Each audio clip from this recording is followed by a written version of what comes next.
বলেন শুরু। আমরা এখন 5 গজ কাপড়ের জন্য সালফার করব।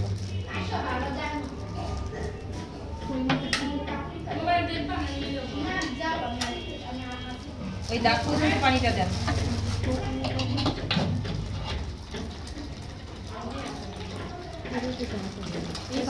লাগবে না মনে হয়, কারণ মাছ করা কাপড় তো, কাপড়গুলো নিয়ে আসেন। এখন দিচ্ছি সোডিয়াম। দিদি বলেন আপনার গলা বেশি আছে। না না 2 চামচ দিছেন না? 3 চামচ। 3 চামচ সোডিয়াম। আচ্ছা ঠিক আছে, ওইটা দেন, এটা অন্যগুলো দেন। কাপড় বেশি বললেন। এটা টেবিল চামচ, এটা কিন্তু 4 চামচ না। আচ্ছা দেন, সমস্যা নাই। তাহলে এখন দিচ্ছি 3 চামচ দিছেন না? সালফার। হ্যাঁ, কয় চামচ দিচ্ছেন এখন?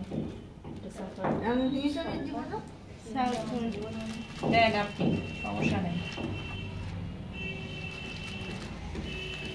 লবণ দেন নাই? লবণ দিন। 3 চামচ দেব সালফার।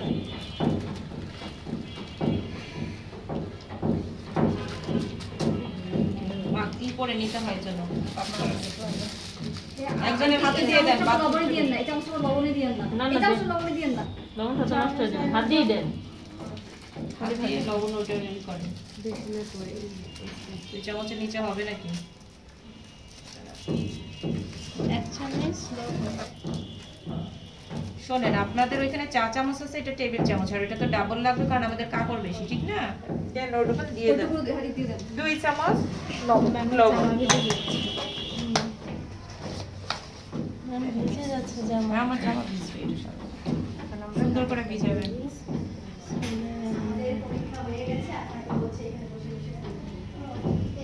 এরপরে ভেজা কাপড়গুলো এখন সময় দেখেন, কতটুকু সময় রাখতে হবে সেটা দেখেন। টাইমটা দেখেন 12:20।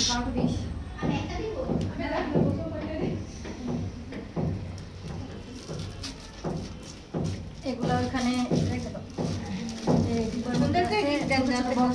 বড় ডিব্বা, ছোট বক্স আছে। এটা কালো হবে। হ্যাঁ, গোলাপি রং কালো হয়ে যাবে। কেন যে গোলাপির জায়গায় গোলাপি থাকবে। গোলাপি হ্যাঁ, তুমি যে ম্যাজেন্টা তো ম্যাজেন্টার উপর আপনি কালার কম্বিনেশন বুঝে দিতে হবে। সেটা যেমন এটা দেখে ওঠায় রাখতে হবে খানিকক্ষণ।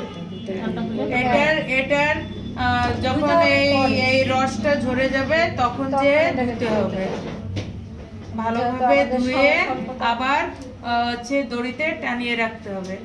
ওই জলটা ঝরে যাওয়ার পরে তারপরে আমরা রশি খুলবো, খুলে